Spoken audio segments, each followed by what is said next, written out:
Hello guys! Welcome to my palaro part 11!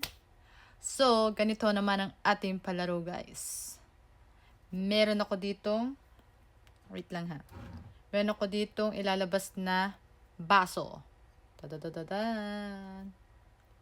Ang gagawin nyo naman dito ay, huhulaan nyo kung ano ang pinagmix kong gulay dito. Yan. English ang sagot ha. English lang. Tapos, ang mananalo ay bibigyan ko ng 50 pesos Gcash. Pero bago ka manalo, dapat naka-like and share ka muna. Yan. Ito. Pinaghalong gulay. Tapos, binilender ko siya. Tapos, saka ko iinumin. Masama lang ang lasa. Pangit. I-comment nyo dyan sa baba ang tamang sagot. At iintayin ko yung inyong mga comment.